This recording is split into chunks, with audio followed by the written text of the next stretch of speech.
আমাদেরকে আমাদের আল্লাহ দুনিয়া ছাড়তে বলে নাই, আখিরাত ভুলতে বলে নাই, দুনিয়া বাদ দিতে বলে নাই। আল্লাহ ওয়ালা তানসা নাসিবাকা মিনাদ দুনিয়া, আল্লাহ বলছে বান্দা দুনিয়া ভুলে যেও না। আমি বাজার, ব্যবসা, হাট ঘাট, চাকরি, ক্ষেত খামার, স্ত্রী, সন্তান, ঘর পরিবার, ঘুম, আহার, নিদ্রা, আমি কোনোটাই বাদ দিতে বলি নাই বান্দা, ছাড়তে বলি নাই। আমি আল্লাহ তোমাদের জিন্দেগি বানাইছি দুইটা, একটা হলো দুনিয়া আর একটা হলো আখিরাত। দুনিয়া তুমি কর্ম করবা আর আখিরাতের জন্য আমল করবা। দুনিয়া কর্ম, আখিরাত তোমার ধর্ম। দুনিয়ার জন্য করবা কর্ম, আখিরাতের জন্য করবা ধর্ম। তো ধর্ম এবং কর্ম, কর্ম এবং ধর্ম মিলবে, তোমার গন্তব্য জান্নাতি হবে। তাইলে এখন হুজুর একটা আশ্চর্য সুন্দর কথা কইছে যে আল্লাহ বলছে বান্দা দুনিয়া তোমার কর্ম, আখিরাতের জন্য তোমার ধর্ম। কিন্তু আখিরাত লম্বা সময়, দুনিয়া স্বল্প সময়। নবীজি সাল্লাল্লাহু আলাইহি সাল্লাম বলছেন একটা সাগরের মধ্যে যদি কেউ নিজের আঙ্গুল চুবায়, ভিজায়, তো আঙ্গুলের অগ্রভাগে যেটুকু পানি, এইটুকুই হলো দুনিয়া, আর সাগরের বাকিটা পানি আখিরাত। তাইলে আখিরাত লম্বা না দুনিয়া লম্বা বলেন? কিন্তু মজার বিষয় হলো লম্বা হলো আখিরাত, স্বল্প হলো দুনিয়া। কিন্তু আল্লাহ তাআলা আমার হায়াত, আমার সময় স্বল্প দুনিয়ার জন্যই দিছেন বেশি, আর অনন্তকালের আখিরাতের জন্য আমল চাইছেন অল্প অল্প। সকাল 6টা বাজে 4 রাকাত ফজরের নামাজ, তাহলে 10 মিনিটের বিষয়। আবার দুপুর 1:30টা বাজে 10 রাকাত জোহরের নামাজ, 20 মিনিটের সময়। তাইলে ধরে নিলাম সকাল 6টার পরে 7টা, 8টা, 9টা, 10টা, 11টা, 12টা, 1টা, প্রায় 7.5 ঘন্টা পরে আবার 20 মিনিট। তাহলে সকালের 10 মিনিট আর দুপুরের 20 মিনিট, এই হলো 30 মিনিট মনে করেন আখিরাতের জন্য, আর 7.5 ঘন্টা আমার দুনিয়ার কর্মের জন্য। তাহলে স্বল্প সময়ের দুনিয়ার জন্য আমারে সুযোগ দিলেন বেশি, অনন্তকালের আখিরাতের জন্য আমলের জন্য চাইলেন আমার কাছে অল্প সময়। এটাও আল্লাহর জন্য আমরা দেব না? এটা ইনসাফ হইল? এটা বিবেকের দাবি হইল ভাইয়া? অতএব আমি অনুরোধ করছি, মেহেরবানি করে আমরা ভাবতে শিখি। আরে এই বাচ্চা লাগাই দিলেন কেন আপনারা, আবার নামাই দিলেন কেন?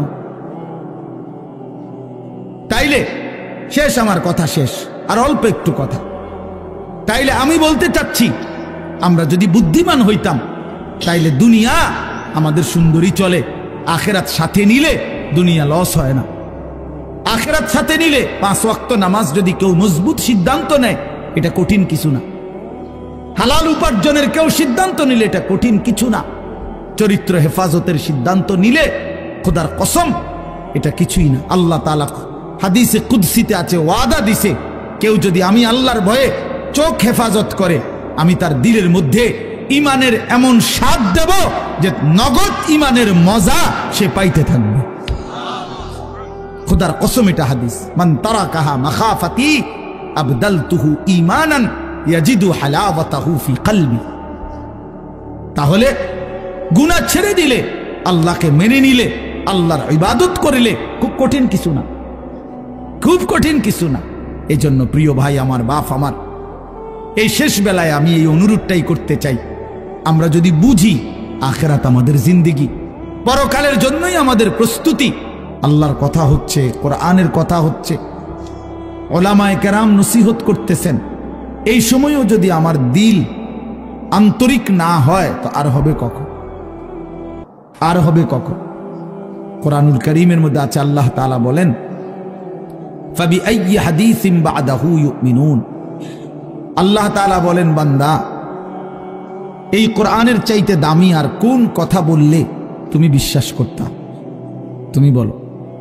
আল্লাহ নিজে জানতে চাচ্ছে আমাদের কাছে। ফাবিআইয়ি হাদিস, 23টা বছর আমি আল্লাহ কোরআন নাজিল করলাম, সর্বশ্রেষ্ঠ ফেরেশতাকে দিয়ে নাজিল করলাম, জিবরাইল, সর্বশ্রেষ্ঠ রাসূলের কাছে নাজিল করলাম, 23 বছর নাজিল করলাম, 30 পারা কোরআন নাজিল করলাম।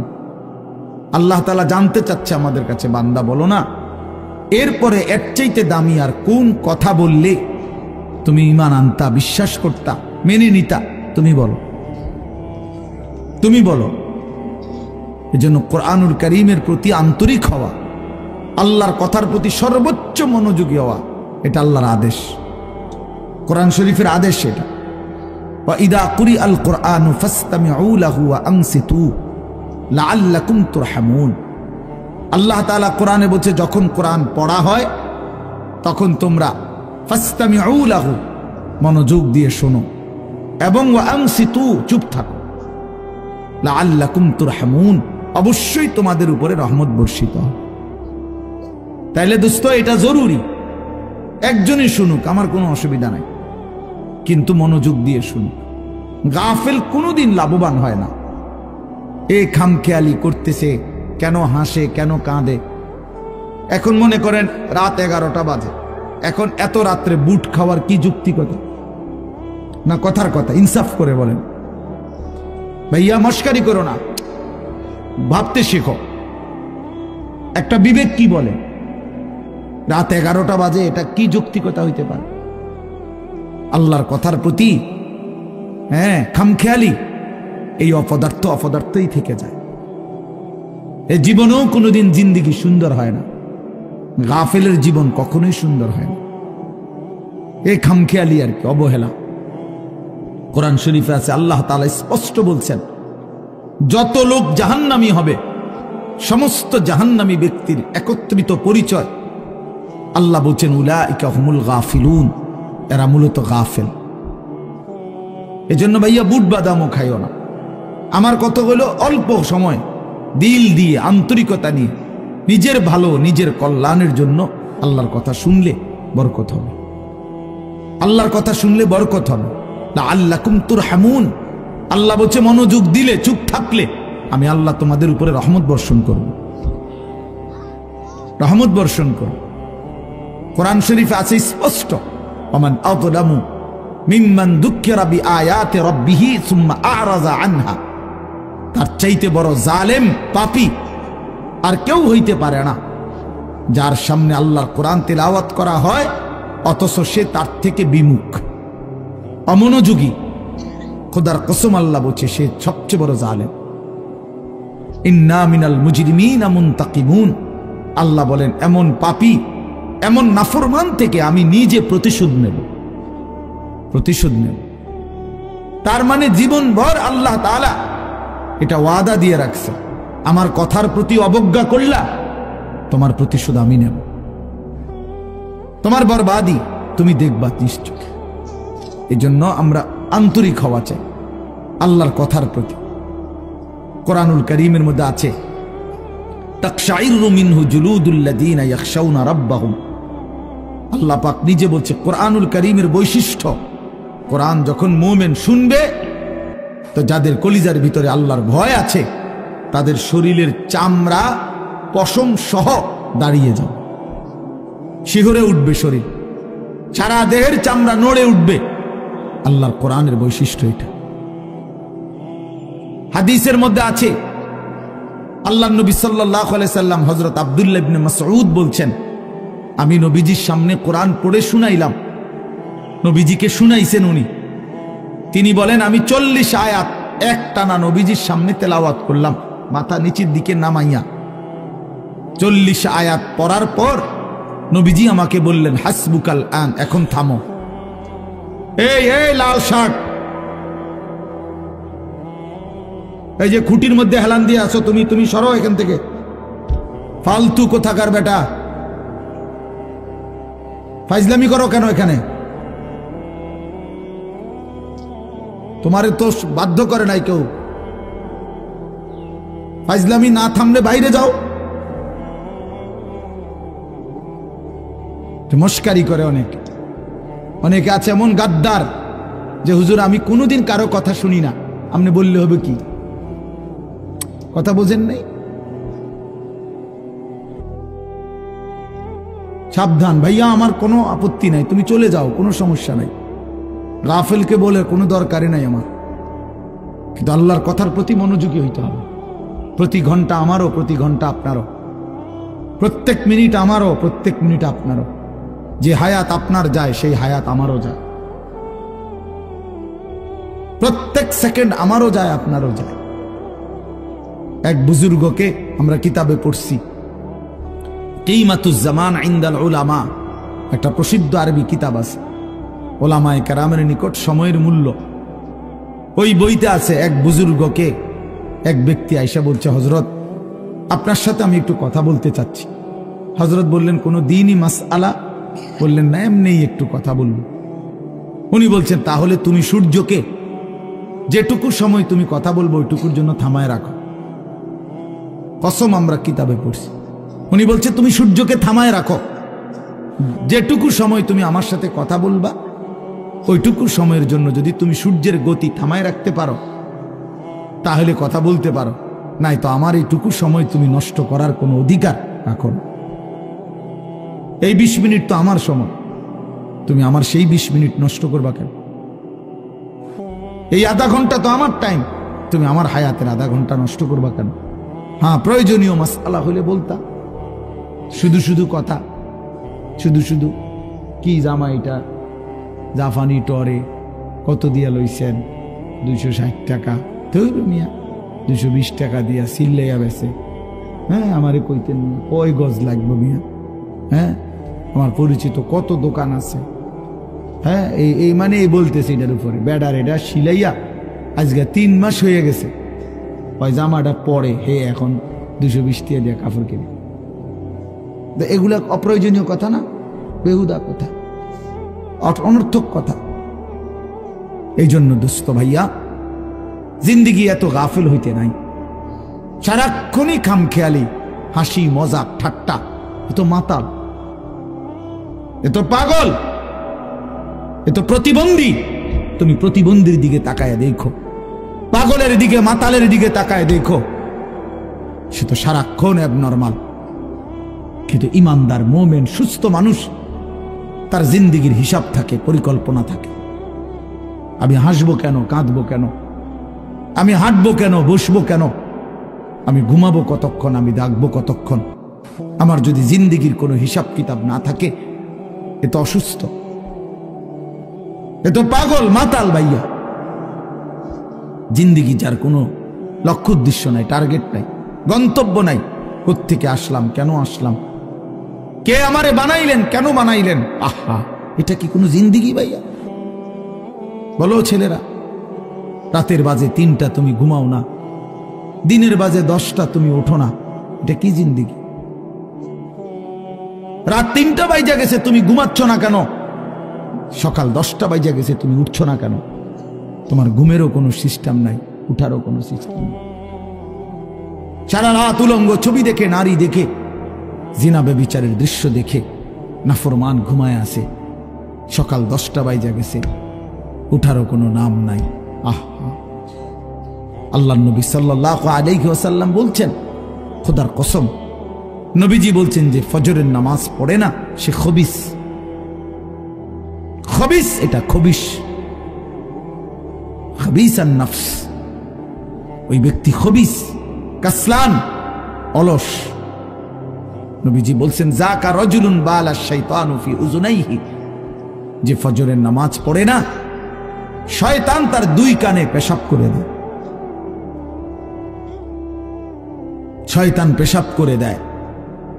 নবী সাল্লাল্লাহু আলাইহি ওয়াসাল্লাম বলেন, ফজরের নামাজ না পড়ে যেই নাফরমান ঘুম থেকে জাগে, ঘরের বাইরে বের হয়, সে শয়তানের, ইবলিসের পতাকা নিয়ে বের হয়। রায়াতুশ শাইতান, শয়তানের পতাকা নিয়ে বের হয়। এজন্য দোস্ত, আমরা এটা বুঝা উচিত। আমার কথা, প্রথম কথা এটা প্রত্যেকেই বুঝা উচিত।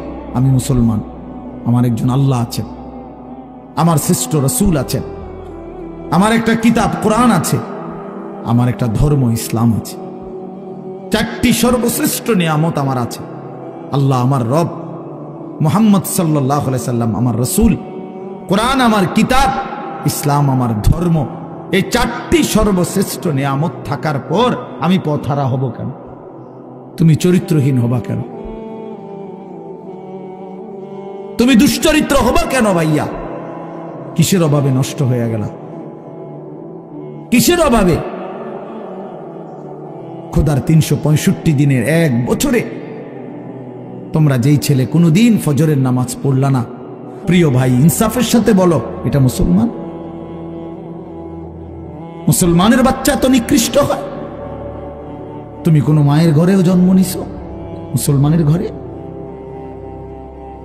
365 দিনে খোদার 1 বছর কোনোদিন মনে পড়লো না ফজরের নামাজের কথা? মুসলমান এত বড় গাদ্দার হয়?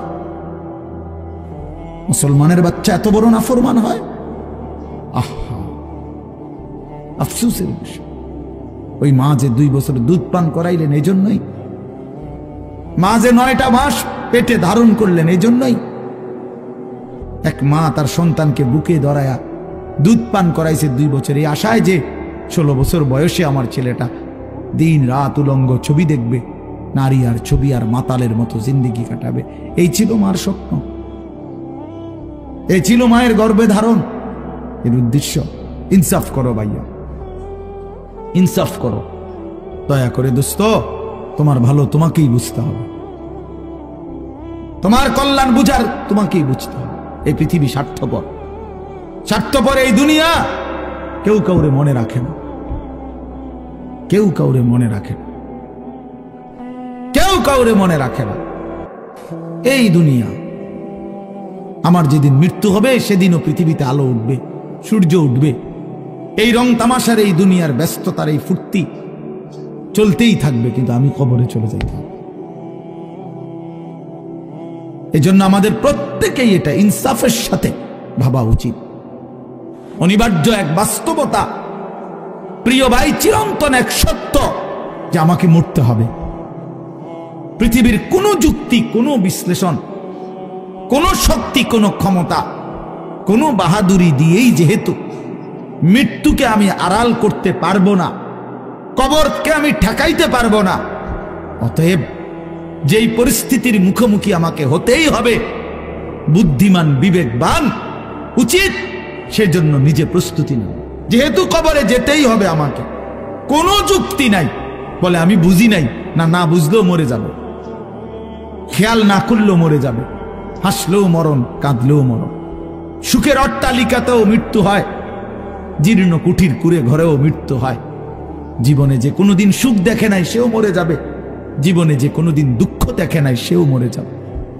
তাহলে ভাইয়া বাপ, যে মৃত্যু আমাকে বরণ করতেই হবে, যেই কবরে আমাকে যেতেই হবে, কোনো ফাঁক ফুক নাই, কোনো সাইড নাই, তাহলে তার জন্য প্রস্তুতি নেওয়া, তার জন্য বাবা যে সেখানে আমার কি হবে, সেখানে আমাকে কি করতে হবে, খোদার কসম এতটুকু বিবেক বুদ্ধি খাটানো এটা একটা সুস্থ মানুষের দাবি,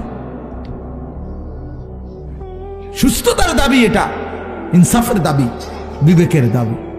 এতটুকু বিবেক যদি কাজ না করে, ধরে নিতে হবে তার আকলই নাই, দেমাগই নাই, দেমাগই নাই। এজন্য কুরআনুল কারীমে আল্লাহ তাআলা বলেছে, নাফরমানের দিল আছে কিন্তু কিছুই বোঝে না, নাফরমানের কান আছে শোনে না, চোখ আছে দেখে না। এজন্য আল্লাহ তাআলা বলছেন, উলাইকা কাল আনআম, নাফরমান এক ধরনের জানোয়ার। প্রত্যেক পাপী হলো এক ধরনের জানোয়ার, নাফরমান জানোয়ার বেটা। আনআম চতুষ্পদ জন্তু, কারণ যার বিবেক কোনো কাজ করে না, বানানেওয়ালাকে চিনে না, সে চিনল কি? সৃষ্টিকর্তাকেই যে বোঝে না, খোদার কসম সে কিছুই বোঝে না, কিছুই বোঝে না। যার আল্লাহ নাই তার কিছুই নাই। আল্লাহকে হারিয়ে সব পেলেও কিছু পায় হয় না, আল্লাহকে পেয়ে সব হারালেও কিছুই হারায় না। জুতু মেরা তু সব মেরা। আমি এই জন্য অনুরোধ করছি, আলহামদুলিল্লাহ যথেষ্ট বয়ান হয়েছে। আমরা রাত গভীরে ইনসাফের সাথে এই যে কয়জন আমরা বসছি, প্রত্যেকের কাছে আমার কথা এটা, আমরা ভাবা উচিত।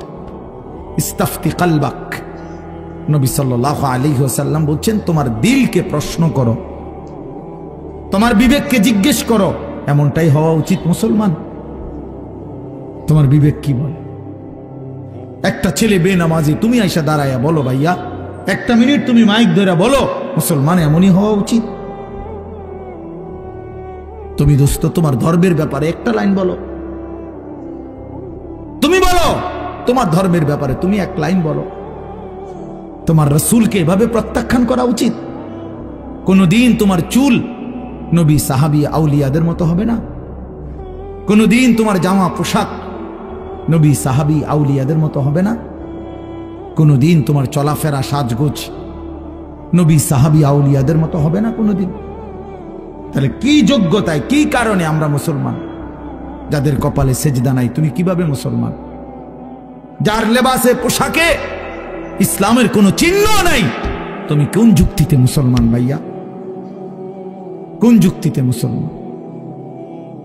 আল্লাহ নবী সাল্লাল্লাহু আলাইহি ওয়াসাল্লাম বলছেন, ফারকু মা বাইনানা ওয়া বাইনাল কুফরি আস-সালাহ।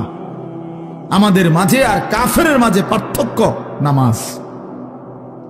নামাজ মুমিন আর কাফেরের পার্থক্য করে। এটা কি মুসলমান না বেঈমান? এটার প্রমাণের চিহ্ন খোদার কসম ভোটার আইডি কার্ড না, জন্ম নিবন্ধন সনদ নয়, সেজদা। সেজদা এই কপাল দুনিয়ার কোনো কাজে ব্যবহার হয় না। পৃথিবীর কোনো উপার্জনের জন্য কপাল লাগে না। চাকরি, ব্যবসা, ক্ষেত খামার, অটো, সিএনজি, ফসল, দেশ বিদেশ। ভাইয়া ইনসাফের সাথে ভাইবা দেখো, বাবারাও ভেবে দেখেন, এই কপাল কোনো উপার্জনের কাজে ব্যবহার হয় না। উপার্জনের কাজে হাত ব্যবহার হয়, পাও ব্যবহার হয়, মেধা ব্যবহার হয়, যোগ্যতা ব্যবহার হয়।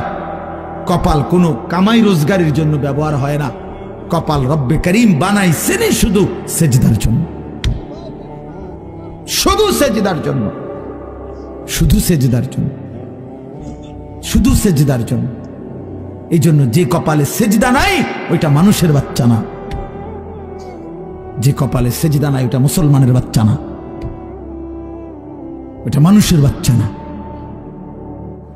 যে জিন্দিগি সেজদাবিহীন জিন্দিগি, ওইটা জন্তু জানোয়ারের জিন্দিগি। কোরআন শরীফে আছে, কোরআন শরীফ স্পষ্ট আছে, সূরা আরাফের মধ্যে আছে। আল্লাহ বলছেন, ওয়াত্তাবা হাওয়াহু ফামাসালুহু কামাসালিল কালব। প্রিয় বন্ধু শুনো মিয়া, আল্লাহ বলছে মনের ইচ্ছা মতো যে চলে, মনের চাহিদার যে অনুসরণ করে। কেন নামাজ পড়ো না? তোমার মন চাইছে দেখে পড়ো না। কেন সারা রাত নারী দেখলা, ছবি দেখলা সারাদিন? তোমার মন চাইছে দেখে। কেন তুমি পেশাব পায়খানার পরে ঢিলা কুলুক টয়লেট পেপার পাক পবিত্র ঠিক মতো হও না? কেন? তোমার মন চাইছে দেখে। কেন তোমার জবানে একবারও তোমার মালিকের নাম উচ্চারণ হয় না? তোমার মন চাইছে। এই জন্য তুমি যা ইচ্ছা তাই করতেছ, কেউ তোমারে বাধা দিচ্ছে না। আল্লাহর কসম, আল্লাহ কোরআনে বলছে, এই যে মনের ইচ্ছা মতো যে চলে, ওয়াত্তাবা হাওয়াহু, যে তার মনের চাহিদার অনুসরণ করে, ফামাসালুহু কামাসালিল কালব। আল্লাহ বলে তার উদাহরণ হলো, তার দৃষ্টান্ত হলো কুত্তার মতো, কুত্তার মতো, কুত্তার মতো, কুত্তার মতো, কুত্তার মতো। এটা ওই জিন্দিগি কুত্তার জিন্দিগি, ওই জিন্দিগি কুত্তার জিন্দিগি, যে জিন্দিগিতে তার মালিকের গোলামি নাই। এজন্য মনে রাখো, যাদের কপালে ছেলেরা সেজদা নাই, তোর জিন্দিগি কুত্তার জিন্দিগি, মনে রাখিস। আমার নাম মনে রাখিস, আমি বলছি, আমার নাম আনিসুর রহমান। আমার নাম মনে রাখো। ওই জীবন কুত্তার জীবন, যে জীবনে সেজদা নাই। ওই জিন্দিগি জানোয়ারের জীবন, যে জীবনে মালিকের গোলামি নাই, আল্লাহর নাফরমানি চেয়েছি। কেন সেজদা দিবা না? তুমি মানুষ না? তুমি জানোয়ার? তুমি কুকুর? তুমি বিড়াল? তুমি শূকর? তুমি সেজদা দিবা না কেন? তুমি এক পবিত্র মায়ের ঘরে জন্ম নিছ, তুমি এক ইমানদারের সন্তান, তুমি কেন সেজদা দিবা না? বলুন বাপ, আপনারা যারা বাবা আছেন, আপনাদের কাছে আপনারা বুঝাপড়া করেন। মুসলমান যদি হয়ে থাকেন, বুঝাপড়া করেন নিজের ছেলের ব্যাপারে। আরে ছেলের বিদেশ পরে বেটা, ছেলের দুনিয়া পরে, ছেলের ঘর বাড়ি বিল্ডিং সোফা ফার্নিচার পরে। মিয়া আগে ছেলের সাথে বোঝাপড়া করেন। তুই যদি মুসলমানের বাচ্চা হয়ে থাকস, কেন ফজরের নামাজ পড়বি না? আমি যদি তোর বাপ হয়ে থাকি, তুই যদি আমার সন্তান হও, তাহলে ইমানদারের সন্তান কেমনে বেনামাজি হয়? ইমানদারের মেয়ে কেমনে বেপর্দা হয়? ইমানদারের স্ত্রী কেমনে বেপর্দা হয়? ইমানদারের সন্তান কেন 24 ঘন্টা আল্লাহর নাফরমানি করবে? আপনি তারে আল্লাহ চিনাইতে পারলেন না, জীবনে কি চিনাইলেন? আপনি তাকে বানানে ওয়ালা চিনাইতে পারলেন না। আহা বন্ধু, করলেনটা কি? আহারে বাপ, কি করলেন আপনি? কার জন্য সোফা বানাইলেন? কার জন্য খাট বানাইলেন? আপনার বানানো খাটে আপনার অসভ্য সন্তান সারা রাত উলঙ্গ ছবি দেখে। আপনার বানানো সোফাতে বসে আপনার স্ত্রী, ছেলে মেয়ে রঙিন সিনেমায় নর্তকীর নাচ দেখে টেলিভিশনে বসে বসে। সফলতা এটা? এটা সফলতা? এটা কামিয়াবি আপনার? এটা কামিয়াবি? তো কি বুঝাইতে চাইলেন? এর দুর্বিবেক নাই বাবার? এতটুকু বিবেক হবে না? কোরআন শরীফে আছে সূরা হুদের মধ্যে নূহ আলাইহিস সালাম ওনার বেঈমান সন্তানের জন্য যখন ডুবে যাচ্ছিল দোয়া করছিল, ইন্না ইবনি মিন আহলি। এই শব্দটা বলছিল নূহ নবী, আল্লাহ ওই যে ছেলেটা ডুবে যাচ্ছে এটা আমার পরিবার, আমার বংশধর, আমার সন্তান। এই কদ্দুর কথা শুধু কইছে, এর দূরে শুধু কইছে, আর কিচ্ছু বলে নাই যে আল্লাহ তারে মাফ করে দেন, তারে মুক্তি দিয়া দেন, তারে ডুবানির থেকে বাঁচায় দেন, কিচ্ছু কয় নাই। এই কথা এখানে শুধু কইছে, আল্লাহ ওই যে ছেলেটা আমার পরিবার, আমার সন্তান। মানে মনের আবেগে আর কিছু কইতেছে না। কোরআন শরীফে আছে আল্লাহ তাআলা কোরআনের আয়াত নাজিল করছে, আল্লাহ ওয়াহি নাজিল করছে, ইয়া নূহ, হে নূহ, ইন্নাহু লাইসা মিন আহলিক, সাবধান ওটা তোমার সন্তান না। সরাসরি কোরআন শরীফ, এটা তোমার সন্তান নয়। ইন্নাহু আমালুন গায়রু সালিহ, এটা বেআমল, গায়রু সালিহ। আমলে সালেহ কে কি বলে? নেক আমল বলে। তাহলে আমলে গায়রে সালেহ এটাতে কি বলে? বদ আমল। এটা আপনারা বুঝছেন না কথা? এটা সহজ কথা। আল্লাহ বলছে ও বদ আমল, ও নাফরমান, অতএব ও আপনার সন্তান না। এজন্য আমি পরিষ্কার ছেলেদেরকে বলি, বাবা তোরা যারা বেনামাজি, তুই মুসলমানের সন্তান না। মনে রাখিস বেটা, তুই লাওয়ারিস, তুই বেওয়ারিস, তোর কোনো মা নাই, তোর কোনো বাবা নাই, তোর কোনো পিতৃ পরিচয় নাই। মোবাইলের ওই নর্তকী তোর পরিচয়, মোবাইলের ওই উলঙ্গ নারী তোর পরিচয় হইতে পারে না। তুই কোনো মুসলমানের বাচ্চা না, ইমানদারের সন্তান নাফরমান হয় না। মনে রাখো। দেখো নারী, দেখো আরো দেখো, 16 বছর বয়সেই এত নারী দেখে ফেললা, 18 বছর বয়সেই এত উলঙ্গ ছবি দেখে ফেললা, বাকি জিন্দেগি কি করবা? বাকি জীবনটা কি করবা? সব তো দেখেই লাইলা, সব তো দেখেই ফেললা, পৃথিবী তো বোগে করে ফেললা, এবার জাহান্নামে ফেলানো ছাড়া আর বাকি কি? সব তো দেখেই লাইলা।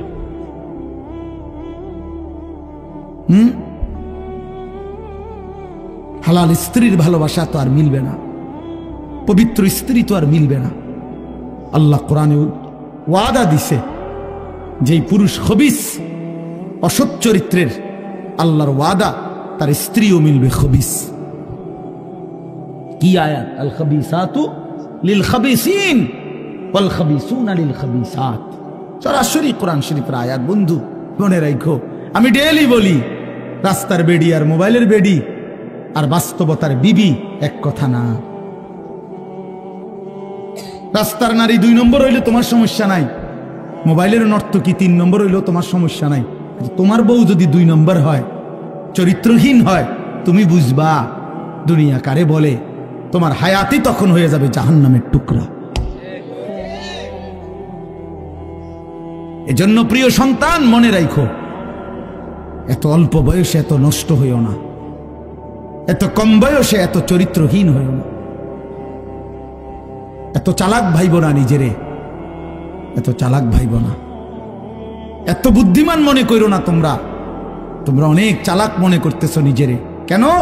বাপে কিছু কয় না, মায়ে কিছু বলে না।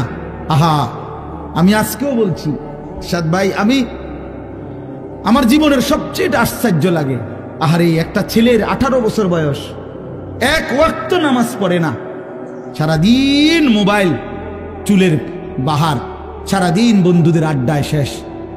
একটা মা, আপন মা, বাপ, আত্মীয় স্বজন, পাড়া পড়শি কেউ তারে কদ্দুর ডাকে না। কিরে বাবা, একটা ছেলে ভাইবো ভাইয়া, তোমারে শুধু বলি, তুমি একটাবার ইনসাফের সাথে ভেবে দেখো, তুমি প্রতিনিয়ত গুনাহ আর অশ্লীলতার মধ্যে ডুবে যাচ্ছ, কিন্তু কেউ তোমারে কদ্দুর ডাকেও না। কিরে বাবা, তুই এরম করস কা? আরে তোর কি আল্লাহ নাই, আখেরাত নাই? তোর কি বাবা কবর নাই? কেউ তারে কদ্দুর মনে করায় না। এমন অভিশপ্ত হলো কেন? ইনসাফ কি বল, মানে ওরে কেউ ডাকে না কা? আপন মাও আপন সন্তানকে ডাকে না, বাবাও ডাকতেছে না, কেউ তারে ফিরাচ্ছে না। তোমারে সবাই ছেড়ে দিছে কেন বাবা? এর মূল কারণ মনে রাখেন, ছেলেরা বাপ মনে রাখো, যার উপরে আল্লাহর লানত পড়ে, খোদার লানত, তারে গোটা সৃষ্টি ঘৃণা করে। তোমারে আর কেউ পছন্দ করে না, এজন্য কেউ তোমারে আর ডাকে না। আমি যদি আমার ছোট ভাই হয়, আমি যদি তারে তার অন্যায়ের কারণে ডাইকা আইনা থাপ্পড় দেই, মারি, শাসন করি, এটা তার জন্য কল্যাণ, কারণ আমি তারে ফিরাই আনলাম। আরেক হইল আমি তার সাথে এতটা রাগ করলাম, যা তোর যেটা মনে কর তুই এটা কর, ফিসা দিয়া ফিট তোর কপালে, তুই যা, আমি তোরে কোনোদিন ডাকবো না, বলবো না, ছুঁইবো না, যা মন চায় তুই যা কর। তোর বাহ্যিক দৃষ্টিতে তো মনে হবে তারে মারি নাই, থাপ্পড় দেই নাই, কিন্তু তার তো অনন্তকালটা শেষ, তার ভবিষ্যৎটা শেষ, তার লাইফটা তো শেষ। তার চাইতে ভালো ছিল তারে মারা, কিল, কনি, ঘুষি দিয়া হইল ফিরাইয়া আনা, এটা উত্তম ছিল না? এজন্য তোমারে ফিরাবে না কেন? তোমরা যারা সারাদিন রাত এক ওয়াক্ত নামাজ পড়ো না, কোনোভাবেই আল্লাহ, আখিরাত, পরকালের কিছুই বুঝো না, এমন অভিশপ্ত, মাত্র 18 বছর বয়সে খোদার গজব পড়লো তোমার উপরে, আল্লাহর লানত পড়লো কেন? 18 বছর বয়সে এত বড় নাফরমান হয়ে গেল কেন? 20 বছর বয়স না হইতেই বাবা তুমি এত বড় আল্লাহর অভিশপ্ত বান্দা হয়ে গেল কেন, যে কেউ তোমার আর পছন্দ করে না, কেউ ডাকে না? আমি একটু আগেও বলছি বয়ানে, আমার মার বয়স 75 বছর, আমার আম্মার বয়স, আমার বয়স 44 বছর। আমি আজকে 21 বছর ওয়াজ মাহফিলের এই জিন্দিগি আমার, আলহামদুলিল্লাহ। আমার 4টা সন্তান আছে বাবা, আমার 4টা ছেলে মেয়ে আছে। আমার এই 44 বছর বয়সেও আমার আম্মা 75 বয়স্ক মহিলা, এখনো আমার মা আমারে কথা হইলেই বলে, হুত নামাজ শুনি, খোদার কসম, মা আমারে এখনো জিগায়, ফুত নামাজ শুনি, নামাজ পড়ছো। আমার সন্তানদেরকে দেখলো জিগা, নাতি নামাজ শুনি। আমার মা আমারে আজও বলে, ফুত কত হানে ওয়াজে যাও, মানুষের লোকে চাইও টাকা পয়সা লইয়া, কি করো না, কষ্ট দিও না, ঝামেলা করো না। কতবার যে কইছে মা আমার এই কথাইটা, শতবার কইছে মা আমারে আমার এই জীবনে। কিরে ভাইয়া, 75 বছর বয়স্ক মা তো আমার 44 বছর বয়সী সন্তানকে আজও ডাকে যে ফুত নামাজ পড়ছনি, তোমার বয়স মাত্র 18 বছর, তোমারে কেন কেউ ডাকে না? তোমার জীবনে এত বড় অভিশপ্ত হলো কেন? নুয়াল্লিহি মা তাওয়াল্লা ওয়া নুসলিহি জাহান্নাম ওয়া সাআত মাসীরা। আল্লাহ বলে, আমার যে বান্দা আমার রাসূলের বিরুদ্ধাচরণ করবে এবং আমার ঈমানদার মুমিনদের পথ থেকে উল্টো পথে চলবে, আল্লাহর কসম আল্লাহ বলে, নুয়াল্লিহি মা তাওয়াল্লা, আমি তাকে সেই উল্টো পথেই চালাবো, ওয়া নুসলিহি জাহান্নাম, একদিন তাকে জাহান্নামেই ফেলে দেব, একদিন তাকে জাহান্নামেই ফেলে দেব। ওয়ালা তাকুনু কাল্লাযীনা নাসুল্লাহ ফাআনসাহুম আনফুসাহুম।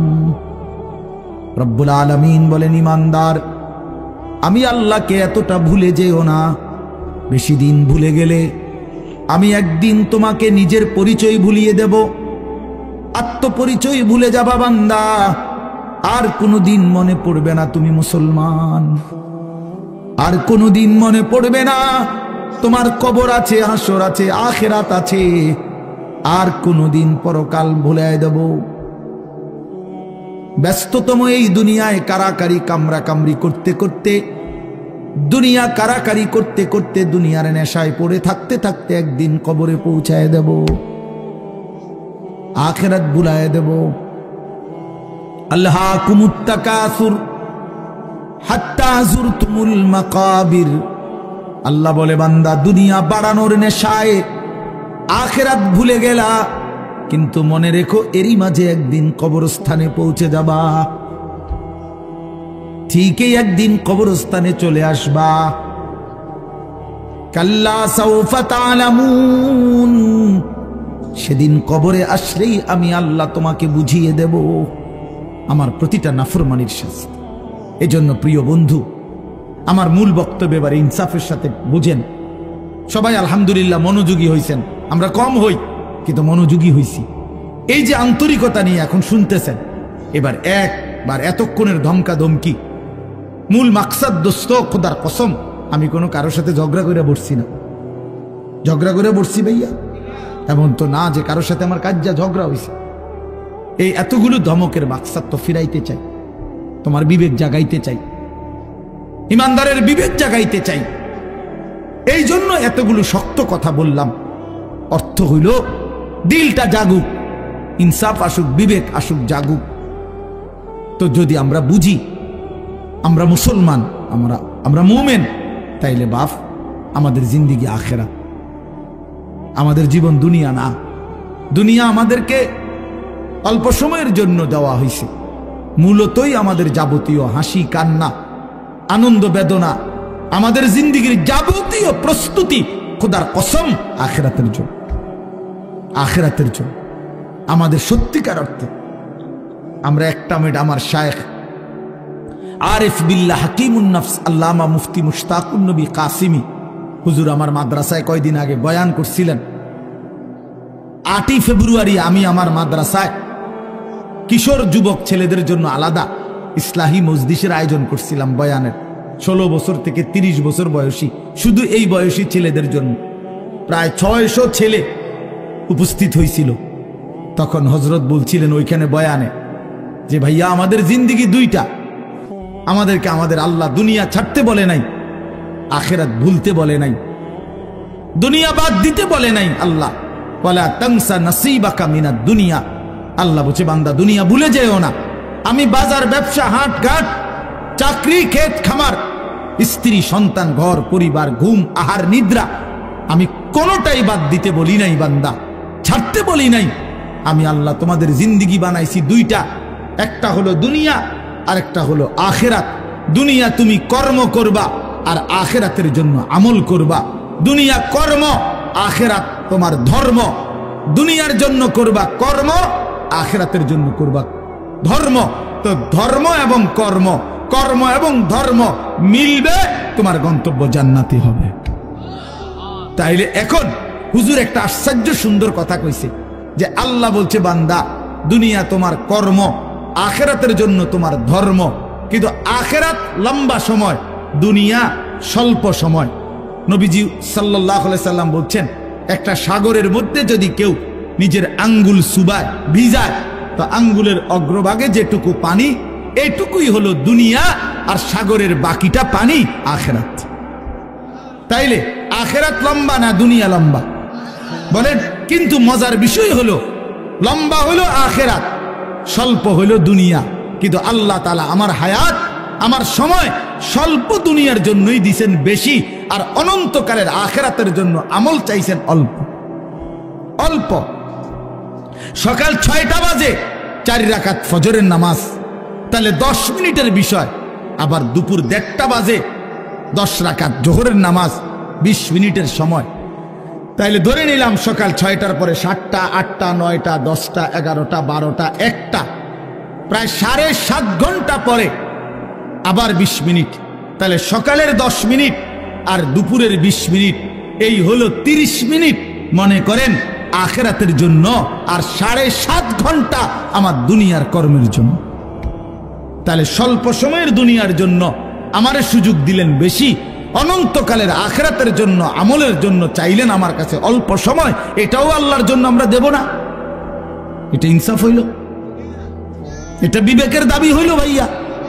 অতএব আমি অনুরোধ করছি, মেহেরবানি করে আমরা ভাবতে শিখি। আরে এই বাচ্চা লাগাই দিলেন কেন আপনারা, আবার নামাই দিলেন কেন? তাইলে শেষ, আমার কথা শেষ, আর অল্প একটু কথা।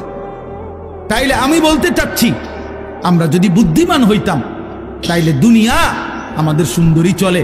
আখেরাত সাথে নিলে দুনিয়া লস হয় না।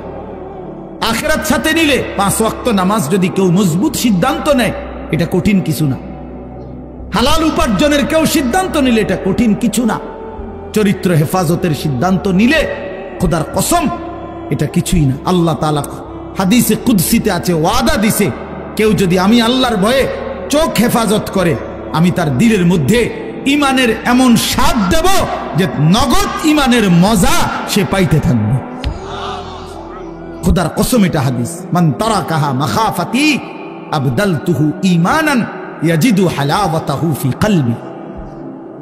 তাহলে গুনাহ ছেড়ে দিলে, আল্লাহকে মেনে নিলে, আল্লাহর ইবাদত করিলে খুব কঠিন কিছু না, খুব কঠিন কিছু না।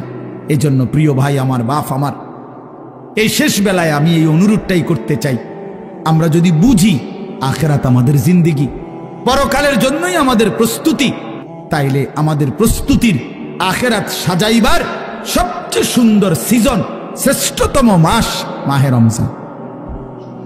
মাহে রমজান আমাদের সামনে একদম মুখোমুখি, শাহরু রমাদান, রমজান মাস। এই রমজান মাসটাকে কদর করার কথা আমি বলতে চাই, এটাই আমার শেষ আহ্বান।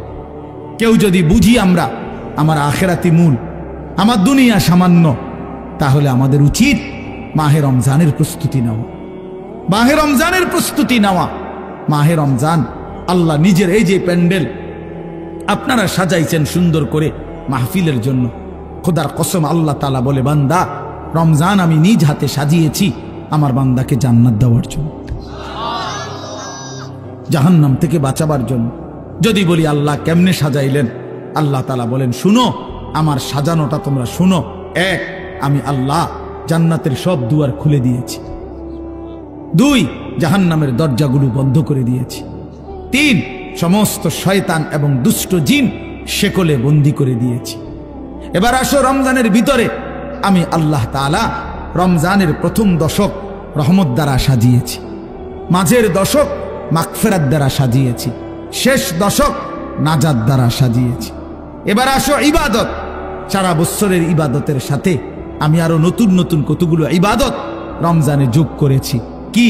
1 মাসের পূর্ণ রোজা, 1 মাসের পূর্ণ 20 রাকাত তারাবি, 1 মাসের জন্য ইফতার, 1 মাসের জন্য সাহারি। এই 4টাই ইবাদত। ইফতারও ইবাদত, সাহারিও ইবাদত। সাহারি বুঝুন তো না, রাত্রির খাবার। এরপরে রোজাটাও ইবাদত, এরপরে 20 রাকাত তারাবিও ইবাদত।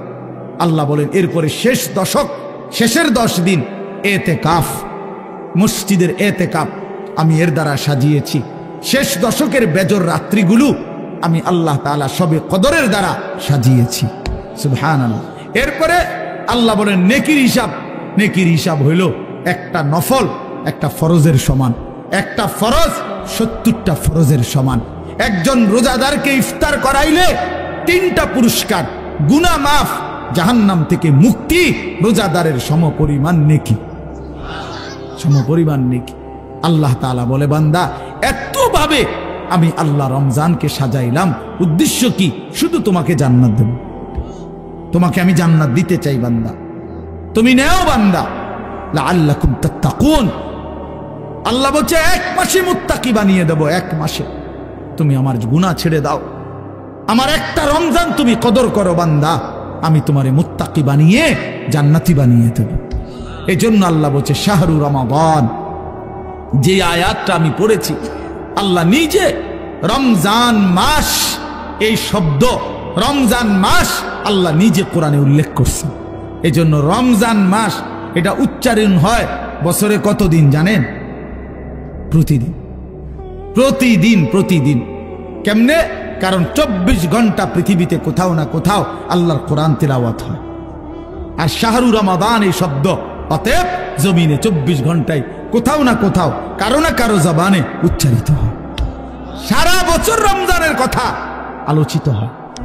নাহলে এই শব্দ শাহরুর রমাদান যে কোরআন শরীফের শব্দ না, তাহলে এটা কেউ না কেউ তো পড়তেছে, কোথাও না কোথাও কেউ সবক দিতে আছে, কেউ শুনানি চলতে আছে। মানে 24 ঘন্টা আল্লাহর জমিনে সারা বছর এক আওয়াজ উচ্চারিত হয়, রমজান মাস, রমজান মাস, রমজান মাস, শাহরুর রমাদান। আল্লাহ এবার বলে, বান্দা শুনো, এই মাসের পরিচয় আমি বললাম, আমার পরিচয় আমি দেই আমার মাসের। আল্লাযী উনজিলা ফীহিল কোরআন, এটা সেই মাস যে মাসে কোরআন নাজিল করা হয়েছে। কোরআন নাজিল করাতে এই মাস দামি। আমার শায়েখ আল্লামা মুফতি মুশতাকুন নবী সাহেব বলে যে দেখো, একটি রমজানে কোরআন নাজিল হয়েছিল, প্রত্যেক রমজানে কোরআন নাজিল হয় না। কোরআন তো একটি রমজানে, নবীজির বয়স তখন 40, ওই সময়ে একটা রমজান কোরআন নাজিল হয়েছিল।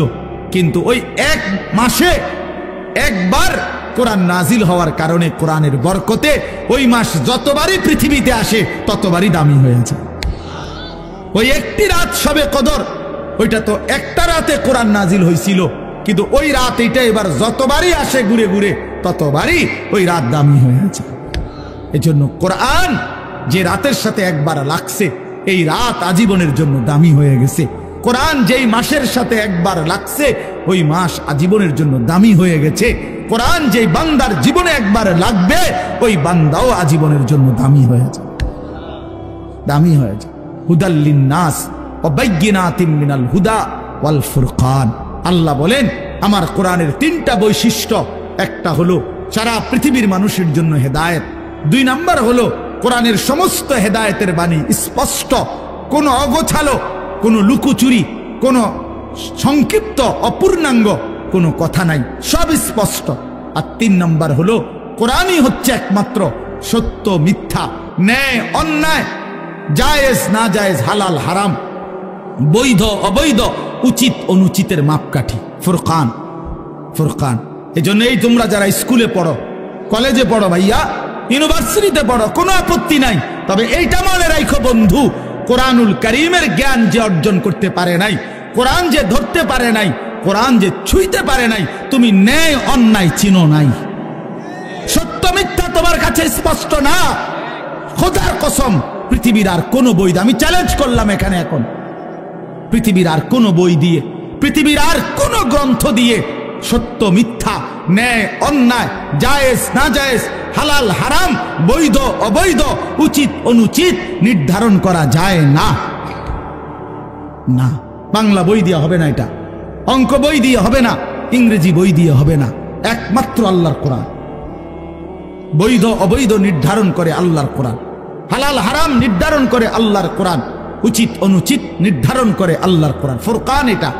এজন্য কোরআন বঞ্চিত, সে সত্য মিথ্যা, আলো অন্ধকার থেকে বঞ্চিত, বঞ্চিত। লোক দেখানো যা মন চায়, অমুক ভদ্রলোকে কইছে এটা সুন্দর, এই তো কয় সুন্দর। ইয়াহুদির বাচ্চা কইছে এটা চমৎকার, হেও কয়টা চমৎকার। খ্রিস্টানের বাচ্চা কইছে এটা যৌক্তিক, হেও কয়টা যৌক্তিক, হেও কয়টা যৌক্তিক। কারণ তার কাছে তো মূল কষ্টি পাথর আল্লাহর কোরআন নাই। এবার যেই বেঈমান যেটা কয় ওইটাই ভাল লাগে। এই জন্য দেখেন না, আমাদের যেই ছেলেদের কোরআন সুন্নাহর আলোকে নবী সাহাবীদের চুল থেকে যারা বঞ্চিত, তাদের আর চুলের নির্ধারিত কোনো স্টাইল নাই, যখন যেটা দেখে যেটা ভাল লাগে। দেখেন যারা নবী এবং সাহাবী আউলিয়াদের পরনের পোশাক থেকে বঞ্চিত, তাদের আর নির্ধারিত কোনো প্যান্ট আর শার্টের মডেল নাই, যখন যেটা ভাল লাগে ওইটাই কিনবে, যখন যেটা চলাফেরা ভালো লাগে সেটাই ভালো লাগে। তার মানে আল্লাহ থেকে বঞ্চিত, রাসূল থেকে বঞ্চিত, তো সে সত্য সঠিক ইনসাফ ন্যায় পরায়ণতা থেকে বঞ্চিত, বঞ্চিত। সর্বশেষ কথা হইল, আল্লাহ বলেন ফামান শাহিদা মিনকুমুশ শাহরা ফালিয়াসুমহু। অতএব আমার বান্দা, তোমাদের যারাই রমজান মাসে আসবা, পৌঁছবা, তোমরা রোজা রাইখো, আমার হুকুম মাইনো। আল্লাহ বলেন, আল্লাহ যেন মহব্বত করে বলছে, বান্দা রোজা রাইখো, বান্দা আমি তোমারে মুত্তাকি বানাবো, আমি তোমারে জান্নাতি বানাবো, আমি তোমারে জান্নাতি বানাবো। এজন্য দোস্ত, এই শেষ বেলায় আমার এই শেষ কথা এটাই, আমাদের সামনে মাহে রমজান। তোমরা যারা কিশোর নওজোয়ান আছো বাপ, তোমাদের কাছে অনুরোধ, রমজানকে মনে করে সামনে রেখে তোমরা তোমাদের জিন্দেগি বদলাও। এই জীবন এভাবে চললে হবে না ভাইয়া, তুমি সুখ পাইবা না। কোনো বেঈমান দুনিয়াতে ইজ্জত পায় না, আখেরাতে তো কিছুই নেই। কোনো সুদখোরকে কেউ সম্মান করে না, কোনো চরিত্রহীন লম্পটকে কেউ সম্মান করে না ভাইয়া, কেউ রে না। মানুষ মন্দকে মন্দই বলে, মানুষ উত্তমকে উত্তমই বলে। কোনো লম্পট চরিত্রহীন, কোনো মদখোর গাঁজাখোরকে কেউ জোনায়েদ বাগদাদি বলে না, কেউ বাইজিদ বুস্তামি বলে না, বাটফারকে বাটফারই বলে, নেককারকে নেককারই বলে। মানুষ আলোকে আলো বলে, অন্ধকারকে অন্ধকার বলে। এখন যে কোনো মানুষকে জিজ্ঞাসা করলে সে বলবে অন্ধকার। দিনের আলোকে দিনের আলোই বলে, এজন্য সাদাকে মানুষ সাদাই বলে, কালোকে মানুষ কালোই বলে। তার মানে আমরা আরবিতে পড়ছি অফিকা উয়ুবুন ওয়ালিন্নাসি আয়ুনুন, তোমারও দোষ আছে, মানুষেরও চোখ আছে।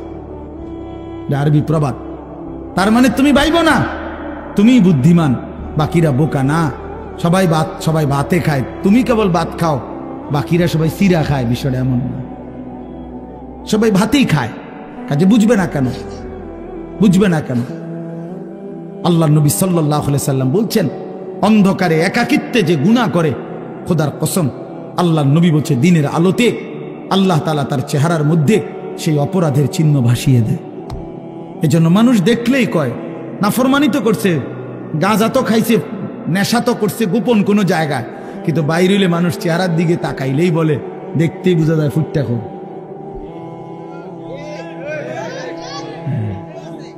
ফুটটাখোর, বাবাখোর, ডাইলখোর। হ্যাঁ, বুঝেন নাই? চেহারা দেখলেই বোঝা যায়।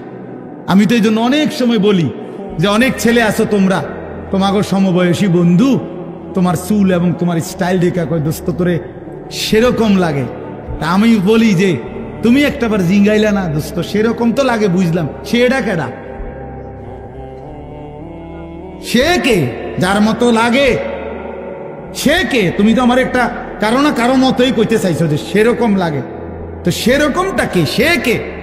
তাইলে দেখবা সে কইব দোস্ত তোমারে ফুট্টাখোর বাবাখোরের মতো লাগে, তোমারে ডাইলখোর নেশাখোরের মতো লাগে, ইয়াবাখোর লম্পটের মতো লাগে বেটা। এই জন্য দুশ্চরিত্রকে কেউ ইজ্জত করে না, বেহায়া নারীকে কেউ সম্মান করে না। কোন বেপর্দা নারীকে দেখে রাস্তার কোন লম্পট, কোন বখাটে দুশ্চরিত্র মানুষ যারা নারীকে দেখে, বেহায়া বেপর্দা নারীকে, তাকে নিয়ে কেউ রাবেয়া বসরির কল্পনা করে না, রাবেয়া বসরির কল্পনা করে না, তাকে নিয়ে অসভ্য কল্পনাই করে, উলঙ্গ কল্পনাই করে। এই জন্য ভাইয়া নিজের কদর করো, এটা উপলব্ধির বিষয়, এটা উপলব্ধির বিষয়। আল্লাহ আমাদেরকে বুঝ দান করেন। আল্লাহ তাআলা আজকের এই মাহফিল ভরপুর কবুল করে নেন। যাদের ভালোবাসায়, যাদের আয়োজনে, যাদের আন্তরিক প্রচেষ্টায় মাহফিল হয়েছে, আল্লাহ তাআলা সকলকে উত্তম বিনিময় দান করেন। আগামী দিনেও আল্লাহ তাআলা এই মাহফিলকে কায়েম দায়েম করে দেন। আমরা সবাই রমজানকে কদর করব তো ইনশাআল্লাহ, বলেন ইনশাআল্লাহ। ও যেন ওই সাদা গেঞ্জি ছেলে একটা মিনিটের জন্য মোবাইলটার থেকে চোখ সরাইছে। মানুষরে বললাম না, জানোয়াররে বললাম, কিছুই বুঝলাম। এক মিনিট, এখন ভাল লাগছে নি ভাই, তো শরম পাইলেন সবাই। এক মিনিট চোখটা ফিরাইছে না, এইটার দিকে তাকাইয়াই রইছে, মানে পুরাটা নজর এটার দিকে। কারে বলি, কেন বললাম? আমি ছাড়তে রাজি না, আমি দরকার হলে আর কোনোদিন আসবো না, কোনো অসুবিধা নাই, কিন্তু আমি ছাড়তে রাজি না। আমি জিন্দিগির কঠিন সিদ্ধান্ত নিয়েই বয়ান করি, আমার নওজোয়ান বদলাইতে হবে, আমার সিদ্ধান্ত এটা, আমার নওজোয়ান বদলাইতেই হবে। কেন এতগুলো আবেদন, এতক্ষণ ধরে অনুরোধ, কোনো কানে লাগলো না, কোনো কানে লাগলো না? এটা কেমন কথা বলেন? এটা কেমন ধরনের অসভ্যতা? এতক্ষণ পর্যন্ত বললাম, এতবার বললাম না, কোনোভাবেই। আমি বললাম না, অনেকের সিদ্ধান্ত এটা যে হুজুর আমি জীবনে কারো কথা শুনি নাই, আমি শুনবো না। আল্লাহ আপনাকেও মাফ করে দেন। হ্যাঁ ভাইয়া, আমি আমার কথা স্পষ্ট, এটা তোমরা ফিরবা না কেন ভাই? আগামী দিনের ইসলামের জন্য লড়বে কে? আরে দুইটা স্লোগান দেওয়া দোস্ত আর বাস্তবতার ময়দান এক কথা না। 7ই অক্টোবর থেকে 2023 সাল 7ই অক্টোবরে হামাস, ফিলিস্তিনি গাজার মুজাহিদরা ইসরায়েলের ইহুদি কুত্তাদের সাথে যুদ্ধ করছে। আজকের এই দিন পর্যন্ত যুদ্ধ করছে। সব হারায় ফেলছে এক একজন, মা বাবা, পরিবার, স্ত্রী, সন্তান, বসত ভিটা, মাটি সব হারায়া এখনো ইসরায়েলের কুত্তাদের কাছে হার মানে নাই, মাথা নোয়ায় নাই। এই হিম্মত, এই বাহাদুর আর দুইটা স্লোগান এক কথা না বল, এক কথা না। আফগানের মুজাহিদরা একবার গোটা রাশিয়া না, সোভিয়েত ইউনিয়নের বিরুদ্ধে যুদ্ধ করছে এক টানা। সোভিয়েত ইউনিয়ন তখন রাশিয়া সহ আশপাশের অসংখ্য দেশ নিয়ে একসাথে ছিল, জোট সোভিয়েত ইউনিয়ন। ওদের সাথে একবার যুদ্ধ করে রাশিয়াকে, সোভিয়েত ইউনিয়নকে তছনছ করে ভাঙ্গা খান খান করে দিছে। রাশিয়া পরাজিত হয়েছে, সুপার পাওয়ার ছিল। এরপরে আবার আফগানের মুজাহিদরা আবার এই আমেরিকা সহ এই ইউরোপের সাথে যুদ্ধ করে আবারও এই তালেবান যুদ্ধ করে বিজয় লাভ করছে। অতএব লাগাতার যুদ্ধ করছে, লাগাতার কত শহীদ, কত রক্ত, কত খুন ঝরেছে, কিন্তু তারা ময়দান ছাড়ে নাই। শেষ পর্যন্ত বিজয়ের পতাকা আফগানের মুসলমানরা, মুজাহিদরাই উড়াইছে। এই জন্য দোস্ত আমার কথা রাগ হইও না, তুমি বুঝতে শিখো। দুইটা স্লোগান আমিও দেওয়াইতে পারি, আমিও বলতে পারি এখন স্লোগান দাও, স্লোগান আমি উঠাইতে পারি, কিন্তু দুইটা স্লোগান আর বাস্তবতার ময়দান এক কথা না, এক কথা না, এক কথা না। তোমার কপালে সেজদা নাই, তোমার জিন্দিগিতে নামাজ নাই, তোমার চরিত্রের কোনো পবিত্রতা নাই, তুমি ইমানদারের সৈনিক হিসাবে টিকতা না, তুমি পারতা না, তুমি মাহাদির পক্ষে লড়তে পারতা না, তুমি ময়দানে যুদ্ধে টিকে থাকতে পারবে, টিকে থাকতে পারবে। এজন্য সেজদা লাগবে। হ্যাঁ হ্যাঁ, টিকে থাকতে হবে ভাইয়া। আমি অনুরোধ করছি, নওজোয়ান ইচ্ছা করলে পারে, নওজোয়ান ইচ্ছা করলে সম্ভব। কারণ আল্লাহ তাআলা কোরআনে আছে, শক্তি আল্লাহ কেবল দিছেনই যুবকের। কসম, কোরআন শরীফ আল্লাহ বলছে শিশুকাল দুর্বল, বৃদ্ধকাল দুর্বল, তো শক্তি কোথায়? আল্লাহ বলছে যৌবন। তাহলে শক্তি দিছেনই আল্লাহ কারে? নওজোয়ান, নওজোয়ান রে। নওজোয়ান যখন বুক সোজা করে দাঁড়াইছে যে গুলি আরো হোক, আমরা দাঁড়ানোর থেকে সরব না, শেষ পর্যন্ত জালেম গাট্টি লইয়া পলায়া গেছে, গাট্টি লইয়া পলায়া গেছে। কিশোর নওজোয়ান যখন দাঁড়াইছে বুক সোজা করে, তখন বেঈমান জালেম পলাইছে। দেখছেন না? এটা সাংঘাতিক ব্যাপার, সাংঘাতিক। যুবক পারে, আল্লাহ তাআলা শক্তি দিয়েছেন যৌবনে। যদি চায় প্রত্যেকের হাতে হাতে মদের বোতলও পৌঁছাইতে পারবে। আবার এরা যদি চায় প্রত্যেকের হাতে নামাজের মুসল্লাও তুলে দিতে পারবে। আমি একটা ছোট্ট উদাহরণ বলি, আমার এরশাদ ভাই মনে করাই দিছে আমারে। আমি প্রতি বছর একটা জায়গায় যাই, চট্টগ্রাম সন্দ্বীপ একটা জায়গা আছে, বঙ্গোপসাগর পার হয়ে স্পিড বোট দিয়ে যাইতে হয়। আমরা প্রতি বছর ওইখানে মাহফিলে যাই। 2023 সালে অক্টোবর মাসে ওইখানে 4টা ছেলে, 4-5 ছেলে, যুবক, কলেজের ছেলে, তারা ফজরের নামাজ পড়ে নিয়মিত। তো এরা একদিন ফজরের নামাজের পরে সবসময় তারা সাগরের পাড়ে হাঁটে, তাদের দ্বীপের পাশ, তাদের বাড়ির পাশেই তো সাগর। তো একদিন তারা 4-5 জনে বলতেছে নিজেরা নিজেরা যে দোস্ত আমরা না হাইটা চলো ফজরের নামাজের সময় আমাদের বন্ধুদেরকে জাগাই, আরো কিছু বন্ধুদেরকে ফজরের নামাজ অভ্যস্ত করি। এই 4-5 জন ছেলে সিদ্ধান্ত নিছে যে কোন কোন এলাকায় যাবে, কেমনে কি করবে, একটা নকশা তৈরি করছে নিজেরা। এটা লিখবে কোথায়? ওরা নিজেরা আমার বলতেছে, হুজুর কাগজ পাচ্ছিলাম না তখন সকালবেলা ফজরের পর, তো পরে সাগরের পারে একটা সিগারেটের প্যাকেট নিয়া, সিগারেটের প্যাকেট উল্টাইয়া, ওই জায়গাটা তো সাদা, বুঝেন নাই, ওইখানে আমরা আমাদের পরিকল্পনাটা লিখছি। লিখা এরপরে আমরা পরের দিন থেকে কাজ করছি। গত বছর নভেম্বরে 24 সালের 19 তারিখ আমি সেই সন্দ্বীপে মাহফিলে যাওয়ার পরে তারা আমার আগেই বলছে যে হুজুর আপনার মাহফিল রাত্রে যেখানে, মানে এই যেমন এখন মাহফিল করলাম, তো এই প্যান্ডেলেই ফজরের পরে আমগো মাহফিল, হেদের মাহফিল আলাদা, এটা ফজরের বাদে মাহফিলেই ফজরের বাদ। বলছে ওয়াইজ আমনে একজনই, ঠিক আছে, ওইখানে থাকতে হয়, রাত্রে আসার সিস্টেম নাই, গাড়িতে স্পিড বোট দিয়ে আইতে হয়। ফজরের পরে আমি দেখলাম ছেলেরা আসতেছে, সব কিশোর নওজোয়ান। এরপরে এই আধা ঘন্টার ভিতরে পুরাটা প্যাডার 2টার সমান হইব, আমার মনে 3টার সমান হইব প্যান্ডেল, পুরা প্যান্ডেল পুরা। আমি ওই ছেলে এবারে বললাম কয়জন আপনাদের সদস্য? ওরা বলতেছে হুজুর এই 1 বছরের মেহনতে 4,500 ছেলে আমাদের লিস্টেড এখন ফজরের নামাজ জামাতে পড়ে। কসম খোদা, যুবক চাইলে পারে, যুবক চাইলে গড়তে পারে, যুবক চাইলে নষ্ট করে দিতে পারে। নবীজির একজন 16 বছরের সাহাবী হযরত আবু বকর সিদ্দিকের আমলে যায়েদ ইবনে সাবিত, ওনাকে তিনি বলছিলেন কোরআন সংকলন করতে, কোরআন একত্র করতে। তো তিনি জিজ্ঞেস করছিলেন পারবানি এটা?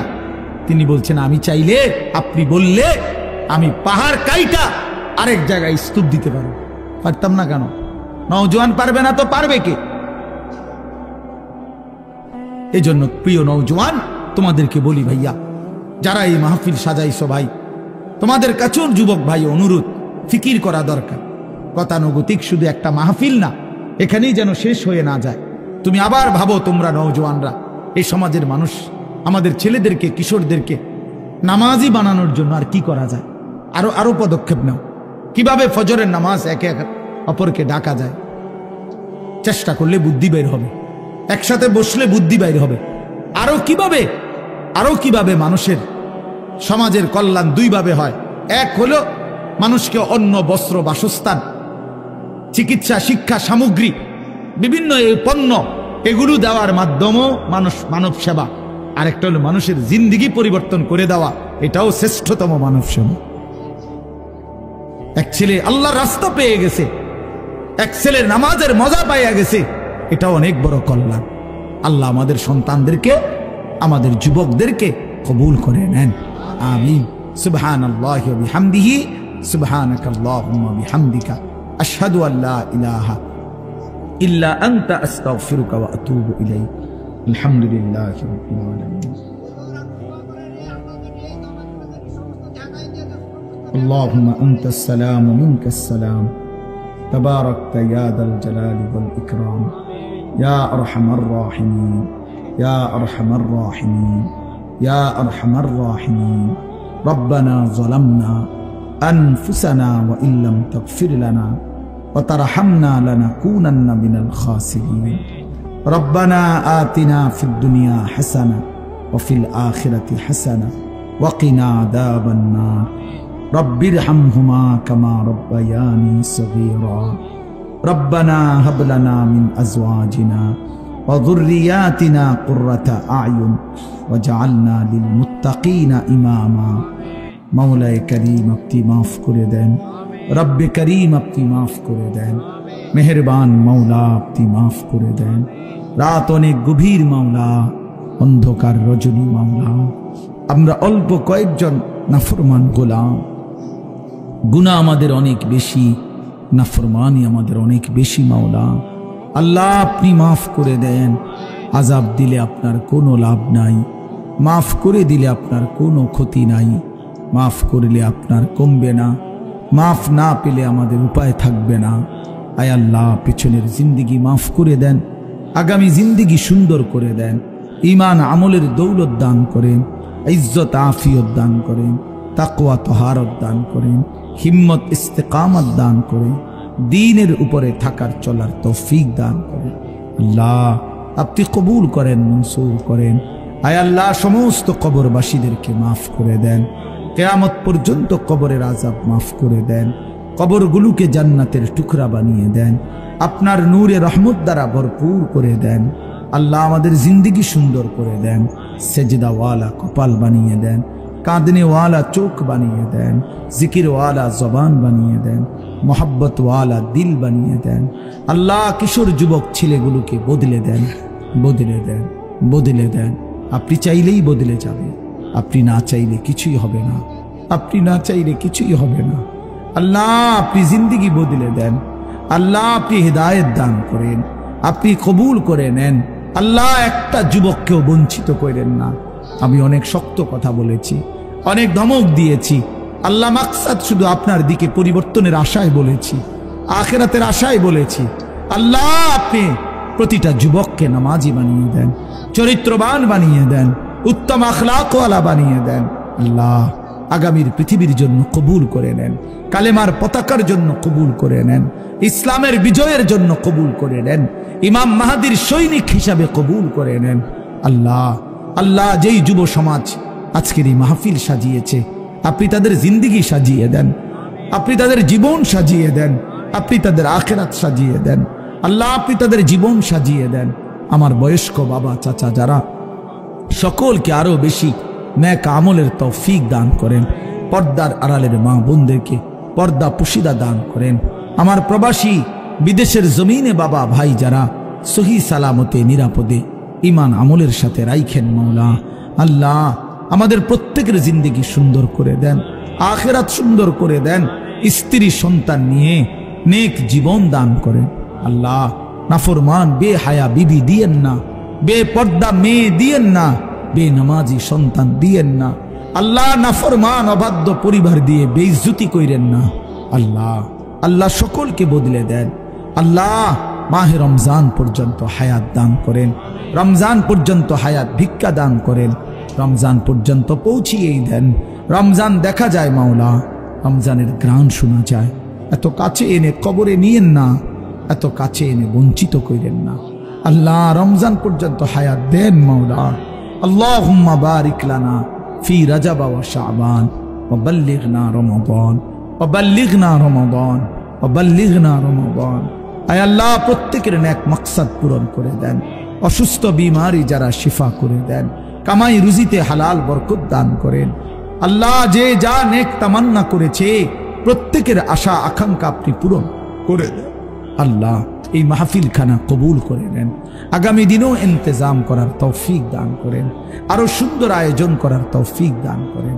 আল্লাহ আপনি কবুল করেন, আপনি মঞ্জুর করেন, আপনি রহম করেন, আপনি করম করেন, আপনি ইজ্জত দান করেন, আপনি আফিয়ত দান করেন।